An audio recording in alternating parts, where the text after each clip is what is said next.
Assalamualaikum teman-teman, suaraku kedengar nggak ya?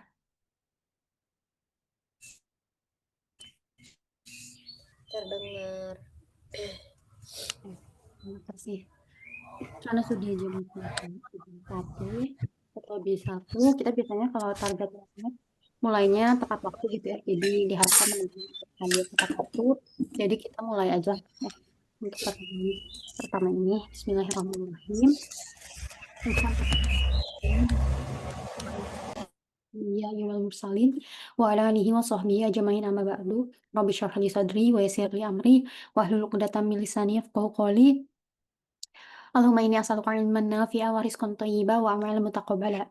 Assalamualaikum warahmatullahi wabarakatuh. Teman-teman, peserta belajar bersama Halaqah Tarbiyatul Aulad. Alhamdulillah ya hari ini kita bisa memulai kembali gitu ya agenda yang sempat sudah usai gitu ya beberapa bulan yang lalu, dan kita bisa memulai lagi untuk membaca buku ini karena tentunya untuk kita bisa, menerapkan ilmunya gitu ya butuh pendalaman dan juga butuh diingat dulu gitu ya. Katanya salah satu tahap dalam pembelajaran kita mengingat dulu sehingga nanti kita udah apa, mmm, auto auto apa ya, autopilot kali ya. Jadi kalau udah ada, kasusnya di hadapan kita tuh kita udah punya referensi yang cukup gitu ya tentang apa yang harus kita lakukan dalam mendidik atau mengasuh anak kita gitu ya. Mungkin sebelum kita mulai, kita membaca Al-Fatihah dulu terlebih dahulu untuk menambah keberkahan agenda hari ini. Al-Fatihah dimulai. A'udzubillahi minasyaitonirrajim. Bismillahirrahmanirrahim. Alhamdulillahirabbil alamin. Arrahmanirrahim. Maliki yaumiddin. Iyyaka na'budu wa iyyaka nasta'in. Ihdinas siratal mustaqim. Siratal ladzina an'amta 'alaihim ghairil maghdubi 'alaihim waladdallin. Amin. Sebagaimana dalam surat Al-Fatihah gitu ya, kita memohon pertolongan gitu kepada Allah, semoga apa yang kita pelajari hari ini tuh bukan hanya sampai di pendengaran kita, tapi juga bisa kita amalkan segera gitu ya. Nah, untuk agendanya itu mungkin teman-teman ada yang baru bergabung gitu ya. Insya Allah nanti 30 menit ya, Teh Dini presentasinya. Berapa menit ya? Ya, 30 menit aja ya. Ya, sekitar 30 menit, ya mungkin nanti sisanya kita ada diskusi, jadi teman-teman bisa menyampaikan insight atau mungkin ada pengalaman yang berkaitan atau pertanyaan juga mungkin bisa kita jawab barengan gitu ya, barangkali bisa didiskusikan lebih lanjut. Mungkin itu aja untuk pendahuluannya dari saya ya, ya belum kenalan ya. Saya Ririn, eh, lokasinya, domisilinya sekarang di Saitama.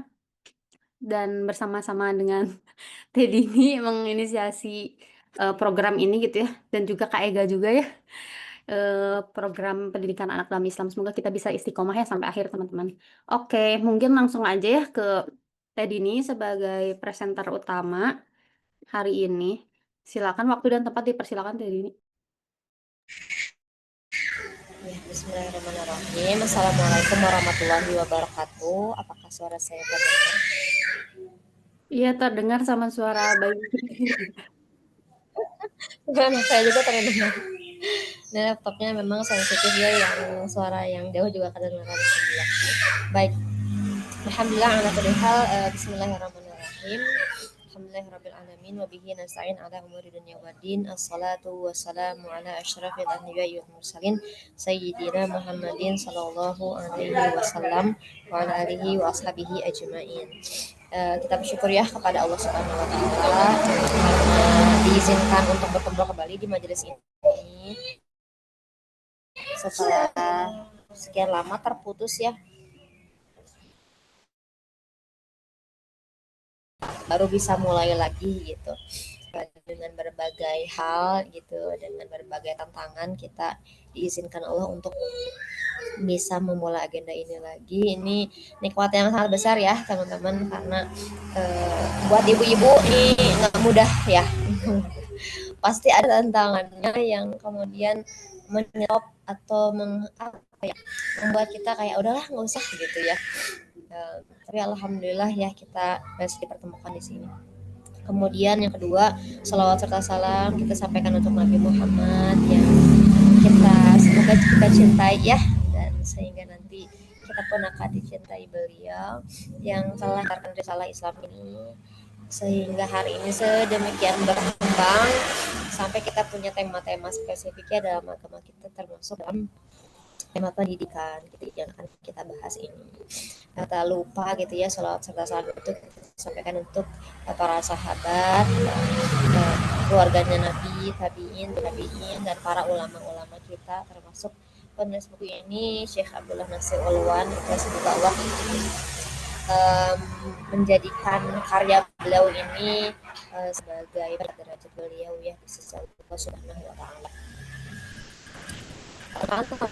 Nama saya Ramadini, dipanggil Dini, seorang ibu rumah tangga, diamanahi 4 orang anak ya gitu. Ini salah satu motivasi terbesar saya juga ya untuk membaca buku ini kembali, karena fase-fase kehidupan anak kita beda-beda gitu ya.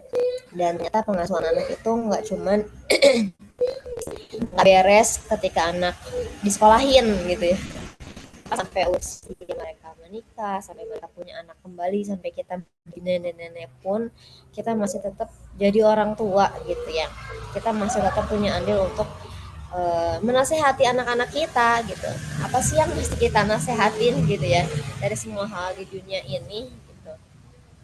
Nggak semua hal harus kita kasih tahu gitu, nggak semua hal harus kita keluhkan kepada anak kita, tapi ada hal yang sangat penting yang berkaitan dengan peran kita sebagai orang tua. Dan alhamdulillah ya, ada seorang ulama gitu yang menyusun buku tentang pendidikan anak yang kalau di pengantarnya ya disampaikan oleh para teman-teman sejawatnya gitu.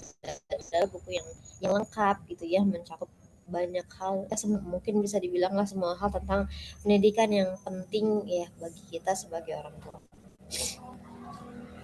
Usahanya untuk teman-teman yang baru bergabung, semuanya juga baru bergabung ya.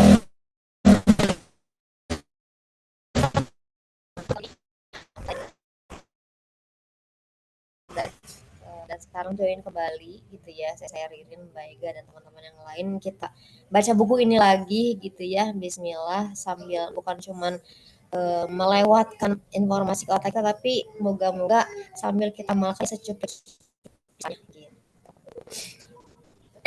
Ya izinkan saya ya poinnya.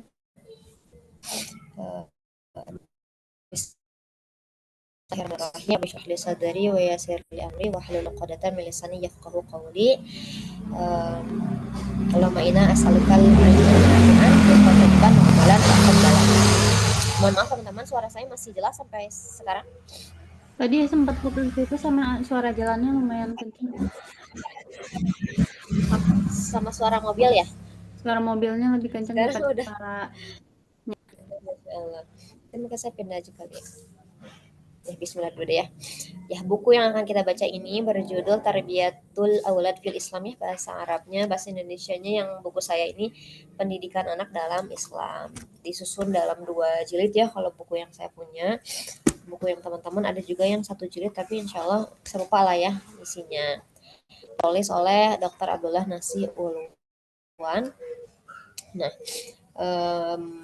pertemuan kali ini insya Allah kita akan kenal sama penulisnya dan juga latar belakang ya di balik penulisan buku ini, biar kita punya jiwa yang sama ya dalam menghatamkan buku ini, punya rasa curious juga ya untuk menghatamkan buku ini gitu. Karena biasanya kata pengantarnya atau introduction buku tuh menyimpan motif yang begitu menyentuh ya, menggerakkan orang. Ini saya nulis beratnya sebenarnya di batch yang sebelumnya ya, cuma saya nambahin sedikit aja.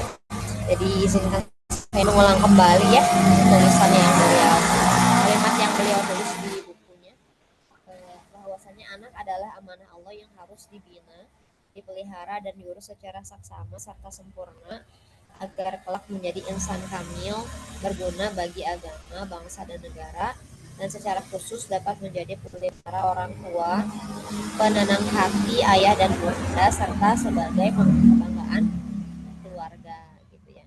Jadi masya Allah ya, em, apa namanya, topik tentang anak ini sangat banyak ya, kita gali dari berbagai sisi. Tapi yang pertama adalah anak adalah amanah ya,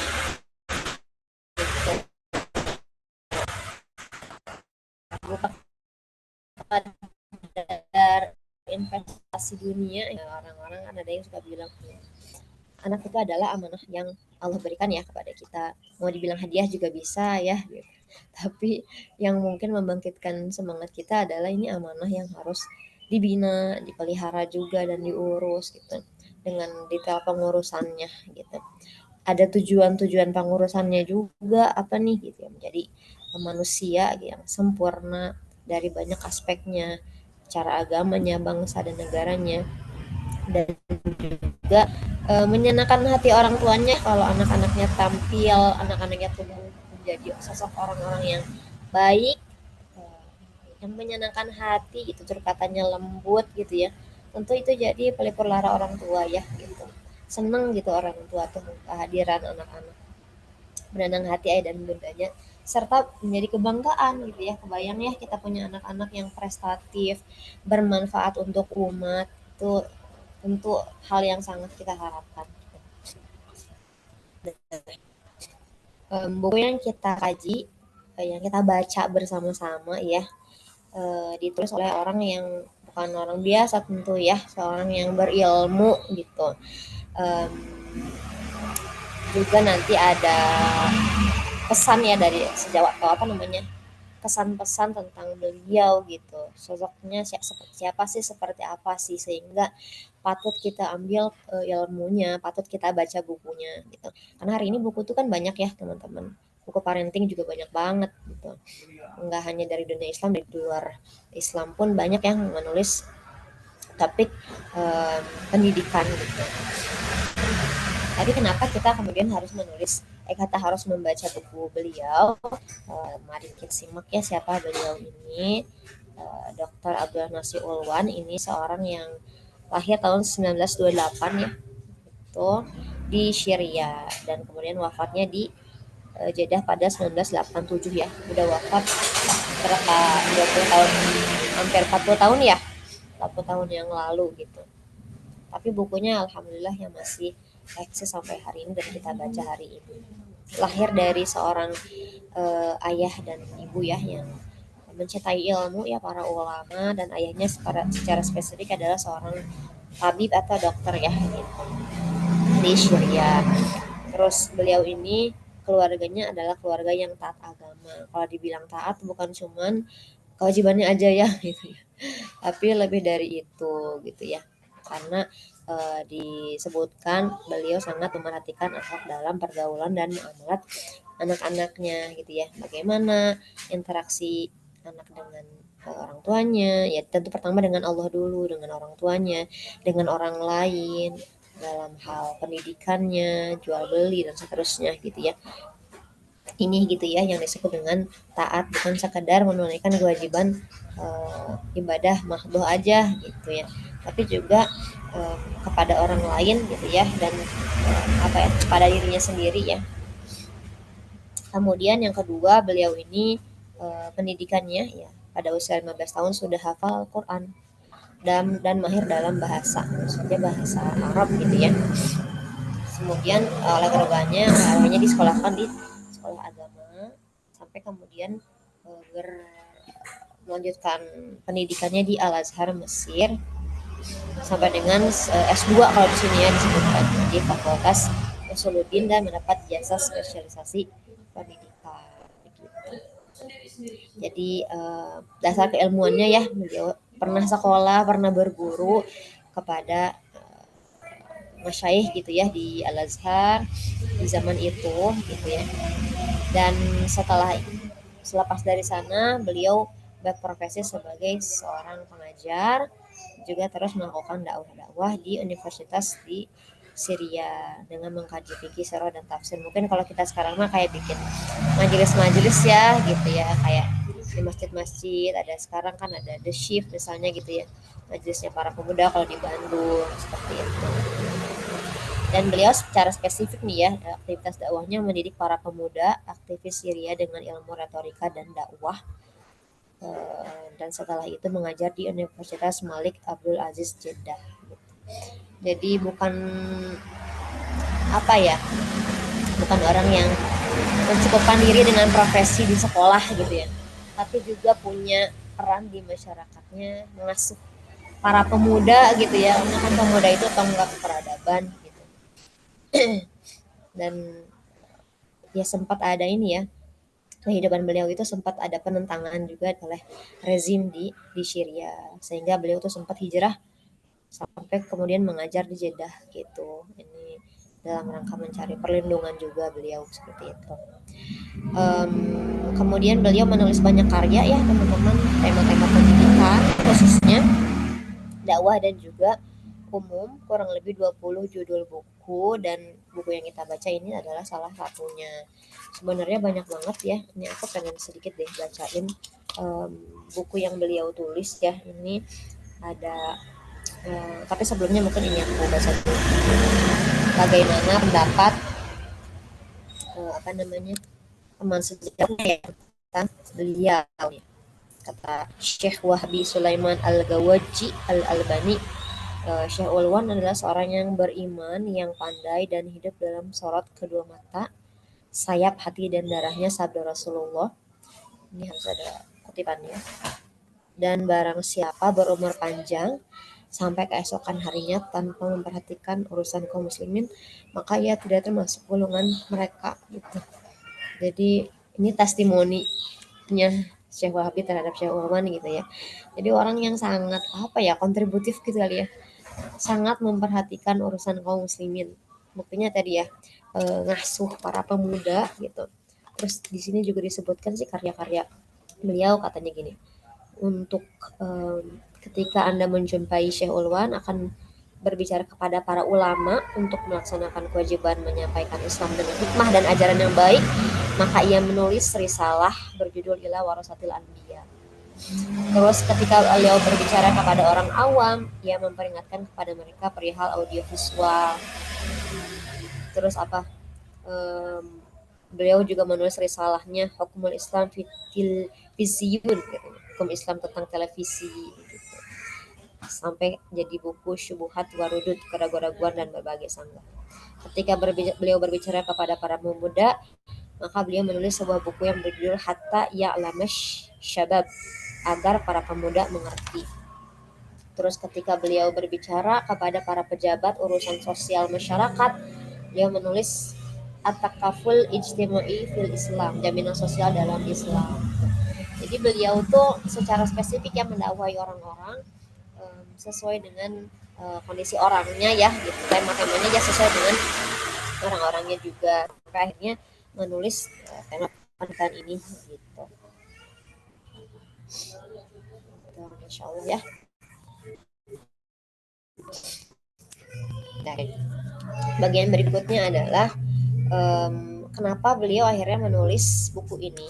Ini teman-teman juga aku sarankan untuk membaca sendiri ya, membaca sendiri kata pengantar dari Syekh Ulwannya, agar punya semangat yang menggebu gitu ya ketika hadir dalam majelis kita ini gitu, dan punya semangat untuk menghatamkannya juga, karena kita punya banyak hal gitu ya yang pengen kita ketahui gitu, dan cuma bisa kita ketahui kalau kita baca atau ya join di sini lah ya gitu minimal. Jadi yang pertama adalah kata beliau gitu, di antara keutamaan umat Islam bagi umat manusia ialah Islam telah memberikan metode yang tepat dan sempurna bagi mereka dalam pendidikan rohani, pembinaan generasi, pembentukan umat, dan pembangunan budaya, serta prinsip-prinsip kemuliaan dan peradaban ya. Yang tentu semua ini gitu ya dimaksudkan untuk mengubah manusia dari kegelapan syirik, kebodohan, kesesatan dan kekacauan menuju cahaya tauhid, ilmu, hidayah dan ketentraman, sehingga sesuai dengan apa yang difirmankan Allah dalam Al-Quran surah Al-Maidah gitu. Bacain sedikit ya. A'udzubillahi minasyaitonirrajim.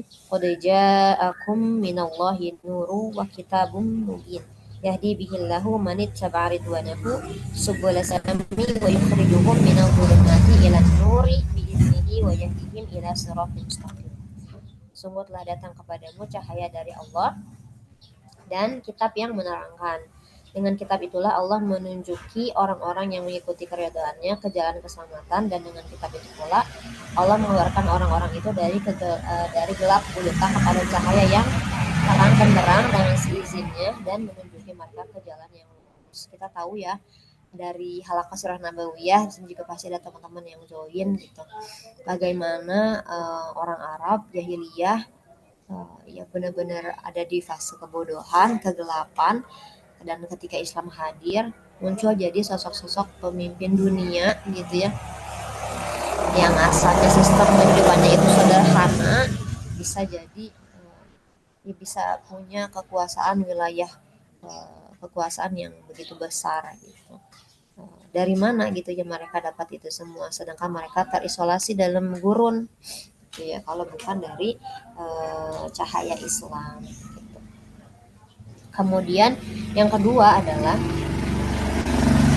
ternyata banyak dari orang-orang non muslim gitu ya, orang-orang musuh Islam bahkan gitu ya, mengakui keagungan dan keutamaan syariat Islam gitu ya.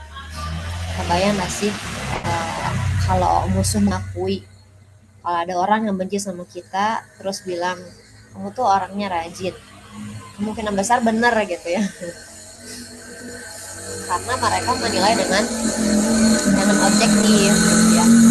Jadi orang-orang non muslim, orang-orang yang dalam tanda kutip memusuhi Islam, tapi mereka punya hikmah gitu ya, mereka bijaksana, itu mereka menyampaikan bahwa ini misalnya Gustav Le Bon mensitir perkataan Lebre, seandainya bangsa Arab tidak tampil dalam pentas sejarah, maka tentu kebangkitan yang dicapai oleh Eropa dewasa ini akan tertunda beberapa abad lamanya. Jadi kehadiran Islam itu menjadi awal berkembangnya dunia gitu ya, dari berbagai aspeknya. Terus ada lagi yang lain, Leon Paul katanya, ketika Andalus memimpin ilmu pengetahuan dan panji kebudayaan di dunia, Eropa yang masih buta huruf itu bergelut dengan kebodohan dan kemiskinan.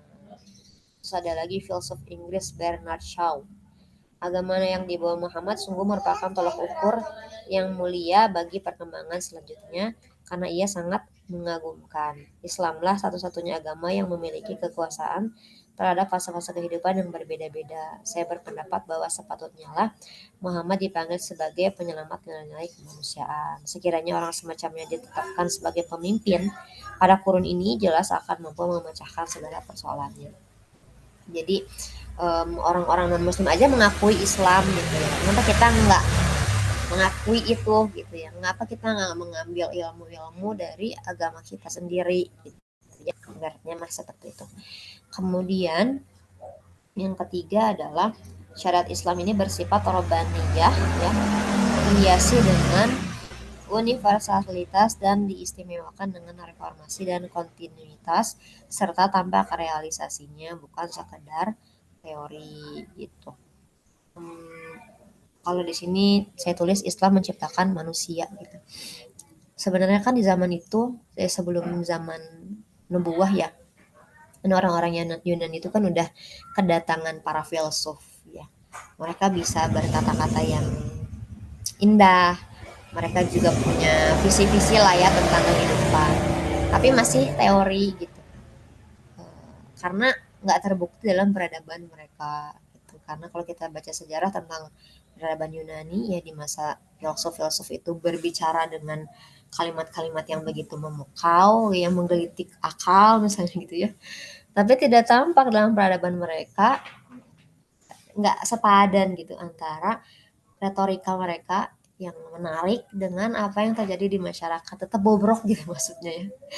Tapi syariat Islam itu kita dibekali dengan teorinya ya dari Al-Quran, dengan kalimat-kalimat untayan-untayan kalimat yang indah, pokok-pokok pikiran tentang pendidikan, tapi juga kita dihadirkan bukti nyata manusia-manusia yang memang bertransformasi setelah dididik dengan teori itu gitu, sehingga muncullah sebuah peradaban yang luar biasa, yang benar-benar mengubah orang gitu ya. Kalau kata Syekh Ulwan di sininya, tujuan Nabi Muhammad SAW yang pertama adalah menciptakan manusia bukan menyampaikan nasihat-nasihat, menciptakan hati sanubari ya, yang berkesan, yang tersentuh, bukan memperindah pidato-pidato, serta membina satu umat bukan menegakkan filsafat gitu ya. Kita juga mungkin relate ya, kalau kita yang belajar Quran kan di zaman Rasul itu yang mereka belajar Quran itu bukan fokus pada menulis gitu ya, tapi mereka menghafal ayat demi ayatnya dan mengamalkan ayat demi ayat itu gitu ya. Mengamalkan tuh ya berarti kan jadi karakter, jadi sikap gitu ya. Di sini tugas Nabi Muhammad SAW adalah mencairkan pemikiran yang masih bersifat teoritis itu menjadi figur-figur manusia konkret yang dapat disentuh oleh tangan dan dilihat oleh manusia. Gitu. Terus Muhammad bin Abdullah SAW adalah dalam posisi menang ketika berhasil menginternalisasikan pemikiran-pemikiran Islam dalam kepribadian manusia, mentransformasikan iman mereka kepada al-Islam dalam wujud tingkah laku, dan mencetak puluhan, ratusan, bahkan ribuan naskah Al-Quran bukan dengan tinta yang tergores di atas lembaran-lembaran kertas, melainkan dengan cahaya di atas kepingan hati, kemudian dipraktikkan dalam sebuah interaksi sosial berupa saling memberi dan menerima. Mereka berbicara dalam bentuk perbuatan. Menarik banget ya kalimatnya. Bukan, Islam itu hadir waktu itu bukan menghasilkan banyaknya eksemplar Al-Quran, tapi banyaknya manusia-manusia gitu ya, yang berhati mulia lah ya gitu ya.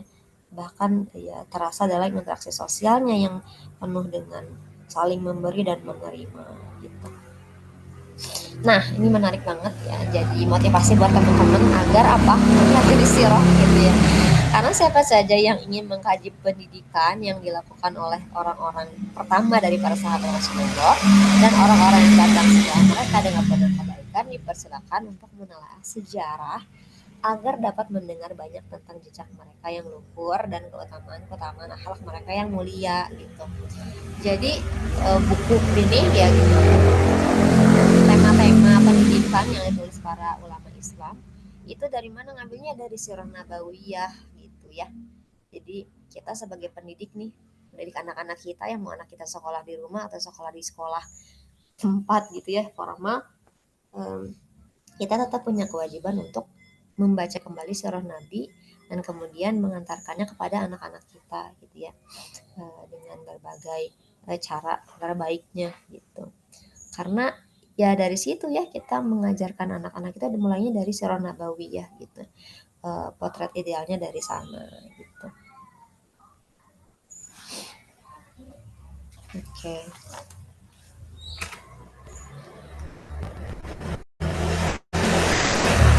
Kemudian poin yang keempat ya, tanpa jelas perbedaan generasi muslim saat menjalankan syariat selama ratusan tahun dan pasca runtuhnya kekhalifahan Islam. Kita tahu dari sejarah bagaimana Islam itu bangkit, dan kita juga sudah melewati fase Islam itu runtuh ya. Sebagaimana hadis Rasulullah, innallaha yarfa'u bihadzal kitab aqwaman wa yad'u bihi akharin. Sesungguhnya Allah akan meninggikan ya derajat suatu kaum dengan Al-Quran dan akan merendahkannya dengan Al-Quran juga gitu ya. Meninggikan dengan Al-Quran ketika Al-Quran itu jadi panduan ya, dan merendahkannya ketika Al-Quran itu ditinggalkan. Nah, kita udah melalui fase naik dan udah melalui fase turun. Kita tahu gimana ketika Al-Quran itu benar-benar jadi pegangan, Al-Quran umat Islam muncul dalam peradaban gitu ya, menjadi solusi, menjadi inspirasi bagi kaum-kaum yang lain yang non-muslim. Dan ketika Islam udah muncullah penyakit-penyakit ya gitu ya, memang sesuai dengan fase peradabannya.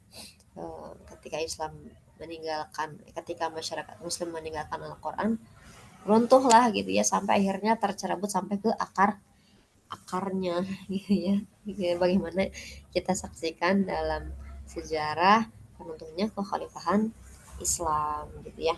Dan apa yang terjadi? Al-Quran hilang, umat terombang-ambing. Yang diikutin apa? Yang diikutin adalah hawa nafsu ya, dan berbagai kelezatan, tergila-gila di dalam lumpur penghalalan segala cara, berjalan tanpa arah tujuan, hidup tanpa ada usaha untuk mencapai kemuliaan, kemandirian, dan eksistensi diri. Tampak bersatu padahal hati terpecah belah gitu ya. Kayak banyak tapi ternyata nggak ada apa-apanya, justru hanya buih di lautan gitu ya. Buih yang dibawa arus bahkan yang kemudian meletup hilang gitu. Gitu. Sehingga banyak di antara para pembaharu, para dai diserang penyakit pesimistis dan kronis keputusasaan. Aku pas baca ini kayak disindir sih. Karena kayak ngelihat berita gitu ya, aduh gimana ini tuh ya, udahlah uzlah aja gitu ya, kayak udah nggak ada harapan gitu ya. Muncullah fenomena keputusasaan katanya gitu ya. Kenapa orang bisa putus asa gitu ya? Pernah juga diingat waktu di TLB deh kayaknya ada yang nanya, apa iya kita bisa gitu ya kembali ke zaman kejayaan melihat kondisi hari ini katanya gitu. Kayak apa, peradaban Islam dulu tuh kayak kayak mimpi nggak sih? Ada yang nanya kayak gitu waktu itu. Ternyata kenapa orang bisa putus asa gitu ya, kata beliau di sini. Satu, ketidaktahuan terhadap tabiat agama. Dia belum percaya enough gitu ya. Belum cukup percaya dengan risalah ini. Jadi aku kemarin kepikiran gitu kayak, jangan baca buku ini sebelum kita punya keimanan yang kuat ya kepada Allah dan Rasulnya serta Al-Quran. Itu tiga itu dulu. Kita udah percaya belum Al-Quran itu udah sempurna misalnya isinya dan mencakup banyak hal, semua hal tentang kehidupan kita, percaya nggak itu gitu ya. Ya percaya, pertama percaya kepada Allah dulu ya, percaya nggak ada Tuhan gitu. Nah, kalau belum percaya masih ragu-ragu, ya nggak ya, berarti belajar itu dulu ya, tauhid dulu. Habis itu percaya nggak dengan kenabian Rasulullah gitu ya. Kalau masih belum percaya masa iya sih gitu. Dan seterusnya berarti baca dulu sirahnya gitu ya. Yang ketiga, percaya nggak apa yang dibawa oleh Nabi Muhammad gitu ya, yang tiada keraguan di dalamnya. Nah, kalau udah percaya itu, insya Allah baca buku ini kayak ya siap mengamalkan gitu ya. Tapi kalau belum percaya dengan tiga itu, pasti baca buku ini kayak apa iya gitu ya. Jadi bingung gitu ya. Pasti banyak pertentangan, ada keraguan-raguan juga gitu ya.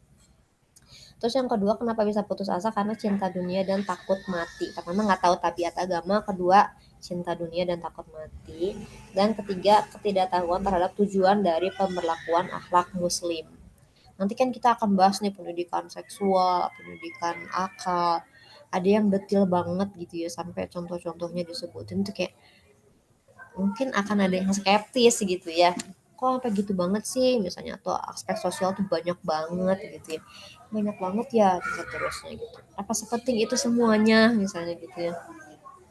Nah itu tadi ya, harus diisi dulu baterai keimanannya terhadap tiga hal yang tadi. Nah beliau sini merincikan ya, kalau kita ya, kaum muslimin meyakini bahwa Islam adalah dinul quwwah, agama yang kuat gitu ya, maka insya Allah gitu ya kita akan bisa mencapai apa yang dicapai oleh orang-orang terdahulu gitu ya. Terus katanya ketika mereka memahami bahwa Islam memandang manusia sebagai khalifah Allah di muka bumi untuk memegang tampuk kekuasaannya, mengekspresikan kandungan-kandungannya dan mengeluarkan simpanan-simpanannya dan memperhatikan separasi yang tersimpan di dalamnya, ya maka kita akan semangat ya, nggak akan putus asa juga, karena Allah udah kasih tahu kita tuh khalifah loh di muka bumi, kita dikasih tools-toolsnya gitu ya untuk memakmurkan bumi gitu. Kapan kita nggak akan putus asa kalau kita mengerti bahwa Islam telah memuliakan dan mengutamakan manusia atas semua makhluk Allah untuk memikul tanggung jawab, melaksanakan kepentingan yang dimandatkan kepadanya gitu ya. Jadi kita tuh dikasih amanah tuh dengan um, apa namanya tadi, dengan toolsnya ya, dikasih kemuliaan juga, diutamakan atas makhluk yang lain gitu ya. um, punya otak yang paling sempurna dibanding makhluk yang lain gitu ya. Pun hari ini ada AI, insya Allah nggak akan kalah ya. Walaupun AI kadang lebih empati daripada manusia kebanyakan. Cuman kita harusnya lebih mulia lah, kan kita yang menciptakannya misalnya gitu ya. Terus kita nggak akan putus asa kalau kita tahu bahwa Islam memandang manusia harus bertanggung jawab terhadap akal dan inderanya. Dan jika kita menyia-nyiakan akal serta indera kita, ya isyarat Al-Qur'annya apa? Wala taqfu ma laisa laka bihi ilm. Inna sam'a wal basara wal fuada kullu ulaika kana anhu mas'ula. Jangan kamu mengikuti apa yang kamu tidak mempunyai pengetahuan tentangnya. Sesungguhnya pendengaran, penglihatan dan hati semuanya akan dimintai pertanggungjawaban gitu. Semua hal akan dimintai pertanggungjawaban. Jadi nggak boleh ngasal ngikutin siapa aja yang lagi hype misalnya gitu ya. Tetap kita harus cross check ya. Terus kita nggak akan putus asa gitu ya dengan kehidupan hari ini. Kalau kita tahu bahwa Islam memandang alam ini dengan segala isinya telah ditundukkan untuk manusia agar dipergunakan sebagai sarana mengabdi kepada ilmu dan kemanusiaan. Ada ayatnya juga ya di Al-Quran, surah Al-Jasiyah. Dan dia menundukkan untukmu apa yang ada di langit dan apa yang ada di bumi semuanya. Gitu ya. Terus ini juga, kita nggak akan putus asa kalau kita tahu bahwa Islam adalah agama yang menganjurkan untuk berpikir dan merenung tentang penciptaan langit dan bumi untuk mencapai kebenaran yang pasti. Ya. Terus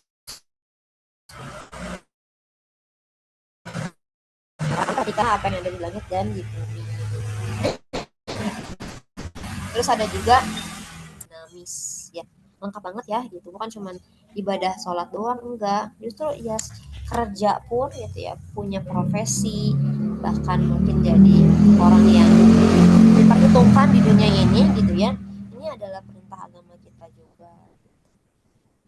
Dan tentunya ada larangan berputus asa ya, la tayasu mir rahillah gitu.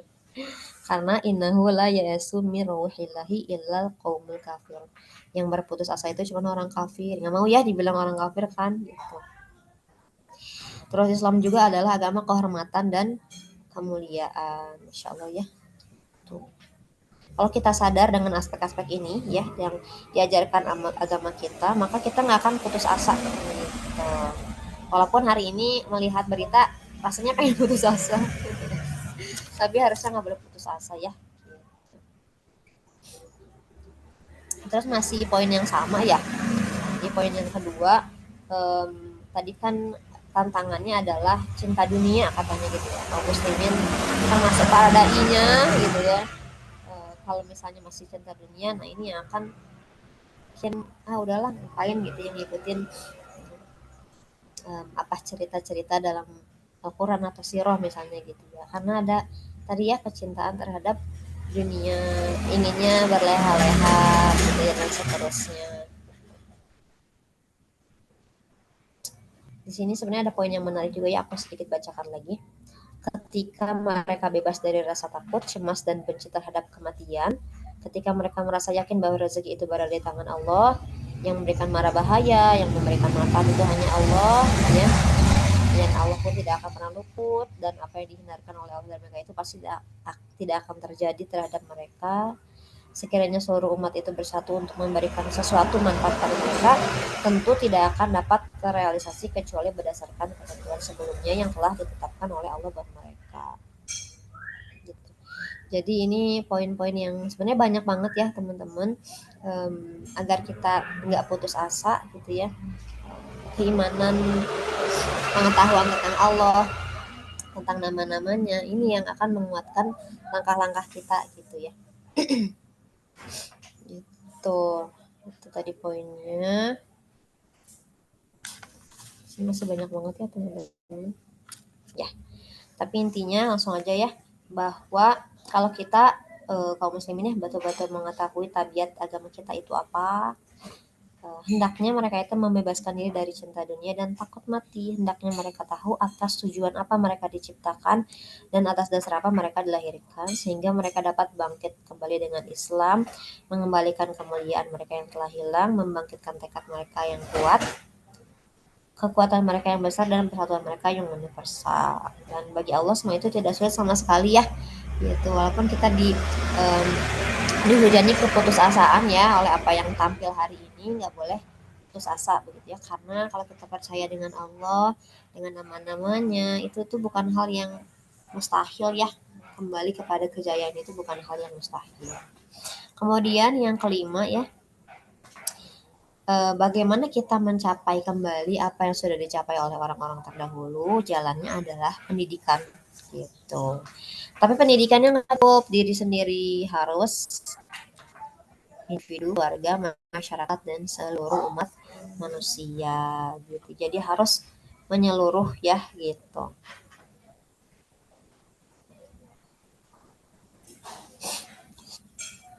Ya, pendidikan ini satu hal yang sangat penting, bukan hanya tugas para guru ya, tapi semua orang gitu ya, apalagi orang tua terutama gitu ya, orang tua yang punya anak gitu. Kita di sini semua um, dibebani akan hal ini, diberi amanah untuk ini, dan nggak bisa ya kita membina seseorang ataupun diri kita sendiri ya tanpa ilmunya gitu.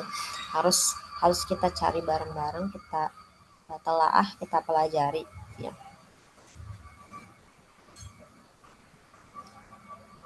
Dan pendidikan anak ya sejatinya, kata beliau, hanyalah bagian dari pendidikan individu gitu. Di mana Islam berusaha mempersiapkan dan membina supaya menjadi anggota masyarakat yang berguna dan insan yang soleh di kehidupan ini gitu. Tapi pendidikan anak ini akan jadi fondasi yang kuat untuk mempersiapkan pribadi yang soleh dan yang bertanggung jawab atas segala persoalan dan tugas hidupnya ya. Kemudian yang keenam, eh, dari semua hal yang tadi dibahas ya, kemudian lahirlah gitu ya buku ini gitu yang ada di hadapan kita semua, yang merangkum ya satu metode yang sempurna tentang pendidikan anak dalam Islam gitu ya, yang menjelaskan keistimewaan perundang-undangan Islam yang universal katanya gitu. Kemudian yang berikutnya adalah yang ketujuh, di zaman itu 40 tahun yang lalu gitu ya, perpustakaan Islam sangat miskin akan tulisan-tulisan yang berkaitan dengan pendidikan anak. Maksudnya miskin tuh mungkin yang terkumpul dalam satu buku ya katanya gitu. Di bukunya Syekhul Pulwan tuh beliau menyampaikan ada sih bukunya Ibnu Qayyim katanya, tapi lebih kepada apa namanya, tentang anak-anak yang dilahirkan dan hukum-hukum yang berkenaan dengannya. Tapi di buku ini juga ada ya, ada bukunya Ibnu Qayyim al-Jauziyah gitu kan. Cuma dilengkapi dengan bagian-bagian yang lainnya dengan metode-metode dan seterusnya. Dan yang bagian yang terakhir adalah tentang buku itu sendiri ya, bagaimana penulis menyusun buku ini dan membagi menjadi beberapa bagian. Di sini beliau membagi jadi 3. Ini pun dengan setelah melalui revisi-revisi ya di zaman itu gitu. Bagian yang pertama itu tentang pernikahan ya. Kita mungkin mendidik anak sebelum kita menikah ya, menikah dulu terus punya anak, tapi ternyata proses pendidikannya itu dari perkawinannya dulu gitu ya. Tentang perkawinan seperti apa, yang memilih jodohnya seperti apa gitu ya, dan hubungannya dengan pendidikan. Karena apa namanya, kan menikah itu cina bukan hanya punya pasangan, tapi sebenarnya memilihkan ibu atau ayah dari anak-anak kita ya. Saya jadi ingat kisahnya Imam Al-Jazari ya, Imam Ibnul Jazari. Beliau itu lahir dari keluarga yang lama lah ya, keluarga ulama. Terus dikisahkan ayahnya itu sebelum menikah berdoa gitu ya, minum air zam-zam, berdoa pengen punya anak yang ahlul Quran. Ya belum menikah tapi udah berdoa punya anak gitu ya. Ya memang sedetail itu ya ulama-ulama kita ya, ajaran yang sama sampai gitu gitu. Visioner banget. Yang sampai kemudian lahirnya Imam Ibnul Jazari ya, dengan keutamaan beliau yang hafiz Quran lah, menguasai berbagai ilmu, cabang ilmu Islam. Tapi ya luar biasanya tadi ya, kita mau punya anak tuh berdoanya tuh harus dari sebelum nikah gitu. Apalagi kalau kita udah nikah mah gitu ya. Gitu. Mau walaupun kategorinya telat ya tetap harus berdoa gitu ya. Itu ya. Nah, bagian pertamanya tentang tadi pernikahan. Terus bagaimana sih perasaan kita ya terhadap anak-anak itu? Anak-anak itu apa sih? Kan hari ini hits banget tuh yang child free gitu-gitu ya. Yang mungkin akan menarik kita bahas bareng-bareng. Terus juga sebab kenakalan anak dan penanggulangannya ya. Hari ini banyak kasus-kasus yang mengerikan. Terus juga hukum-hukum yang berkaitan dengan kelahiran anak ya. Gitu. Ketika melahirkan, ketika anaknya lahir, akikah dan seterusnya. Terus keduanya adalah tentang ini yang jadi poin utama ya dari buku ini tentang apa saja sih tanggung jawab yang perlu kita jalankan untuk anak-anak kita. Kita jangan jauh-jauh pada anak para kita sendiri lah ya, udah belum semuanya nih. Mulai dari iman, moral, fisik, akal, kejiwaan, sosial, dan seksual. Ini yang dirangkum oleh Syekh Ulwan ya. Tapi menurut aku ini udah cukup lengkap sih gitu ya. Udah cukup lengkap semuanya tercover di sini. Gitu. Nanti kita bahas satu-satu juga. Dan bagian ketiga tentang metodenya. Kalau yang sebelumnya tadi kontennya apa sih yang harus kita sampaikan kepada anak-anak. Nah yang berikutnya adalah wasilahnya ya. Gitu. Karena kalau wasilahnya kurang tepat, kontennya bagus juga ditolak orang ya. Kalau kalau kontennya bagus, tapi cara cara ngasihnya dilemparin, gitu, dialungkan gitu ya. Orang juga gimana? Kita ngasih hadiah, tapi ngasih hadiahnya dilempar kan orang nggak suka ya. Nah, bagian ketiga ini tentang cara-caranya. Kayak media apa sih yang mempengaruhi anak paling bagus, paling efektif gitu ya. Terus prinsip-prinsipnya. Ya mungkin ini lebih prinsip pedagogis gitu ya. Gimana sih caranya jadi guru teh gitu. Serta saran-saran pedagogisnya apa gitu ya. Nah, ini garis besar yang akan kita baca ya teman-teman. Kalau kita lihat bukunya tuh kayak banyak banget ya.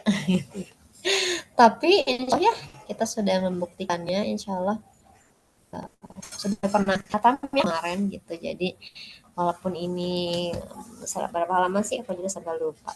1000 lebih ya, 1300 halaman. Insya Allah bisa kita hatamkan bareng-bareng dan jadi teman ya untuk um, mengasuh diri kita dan juga anak-anak kita. Oke, mungkin itu ya teman-teman dari saya pribadi. Saya kembalikan lagi kepada Ririn. Mohon maaf bila ada kekurangan.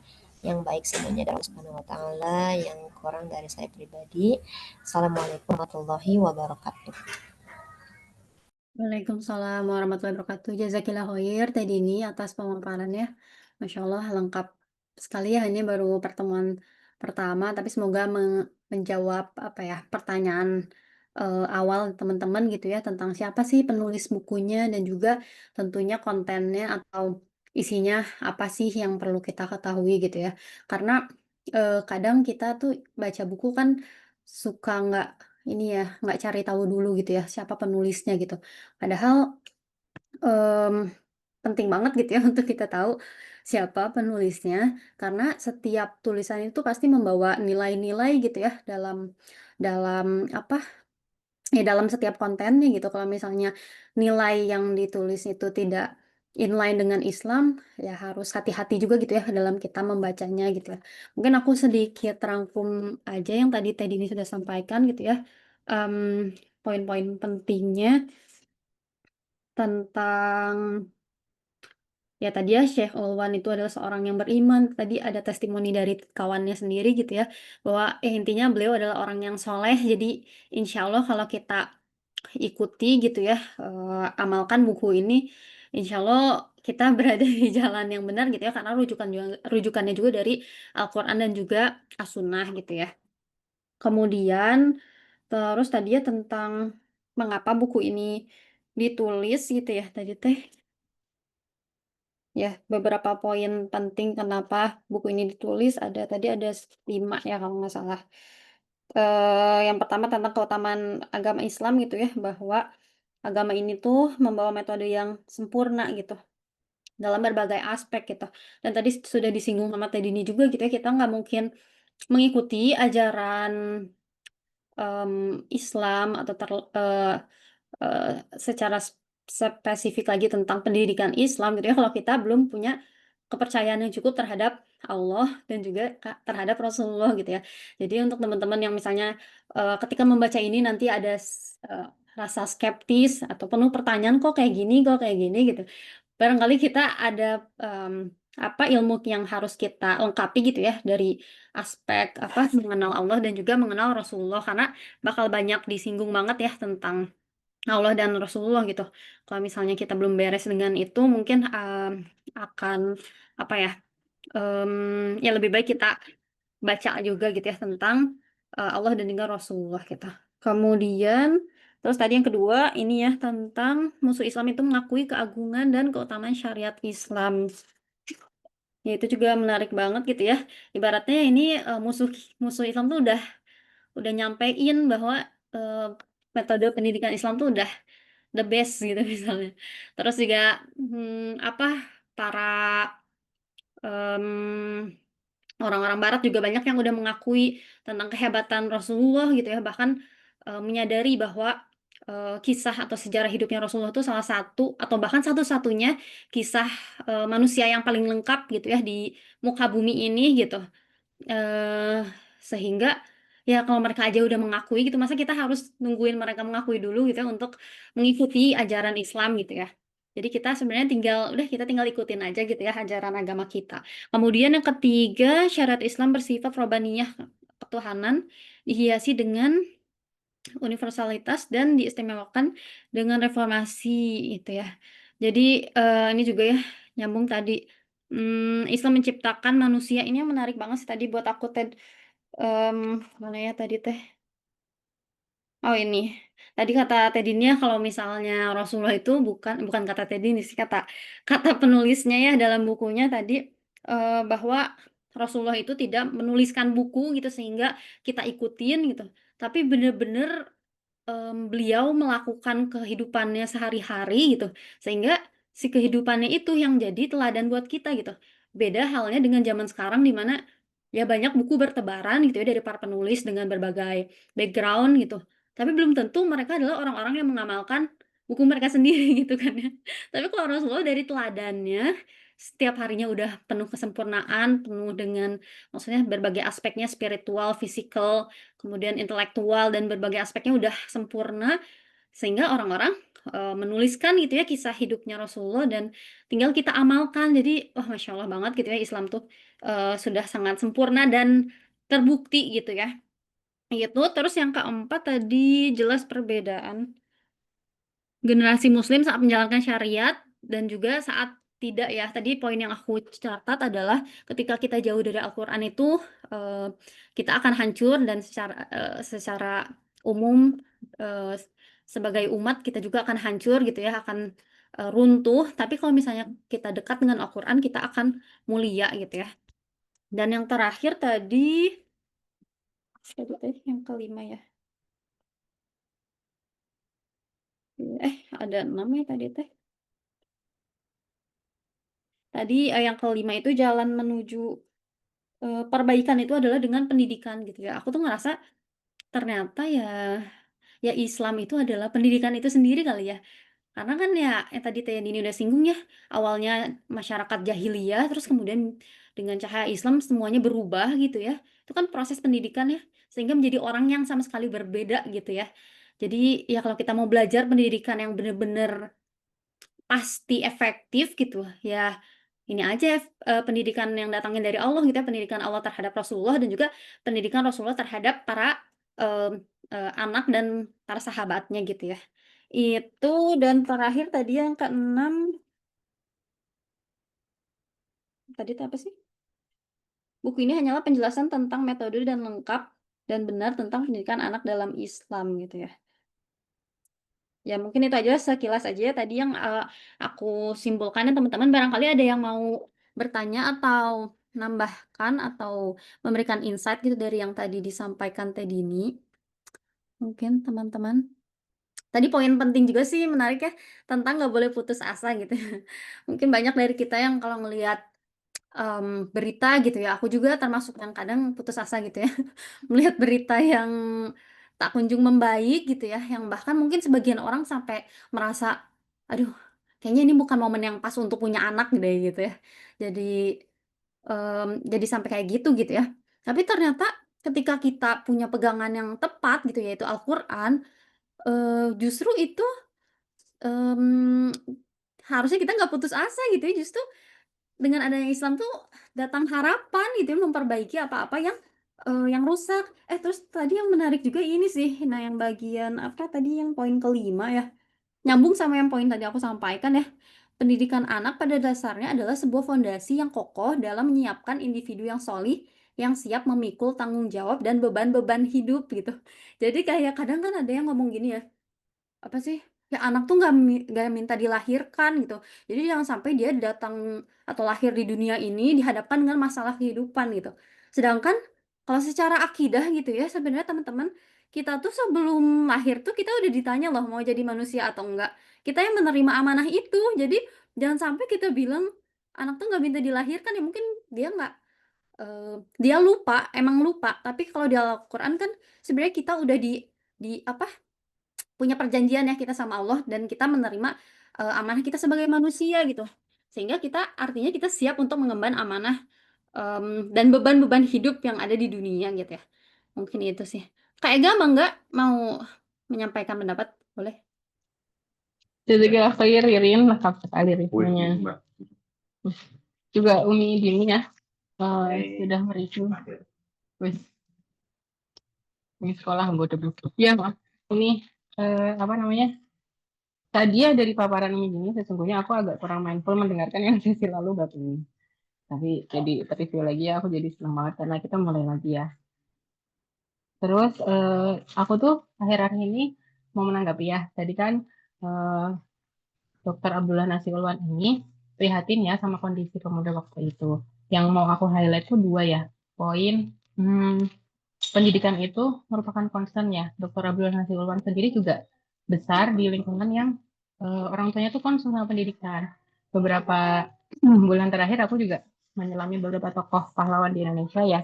Kayak tokoh-tokoh perempuan, misalnya Cut Mutia, Cutnya Din, terus Rahma El Yunusia, terus Wali Songo. Mereka tuh kayak kecilnya tuh emang punya privilege untuk belajar gitu dan dibesarkan oleh eh, orang-orang yang sebenarnya dekat sama Belanda. Jadi mereka juga belajar ilmu formal, tapi mereka juga ngejar pendidikan agamanya gitu.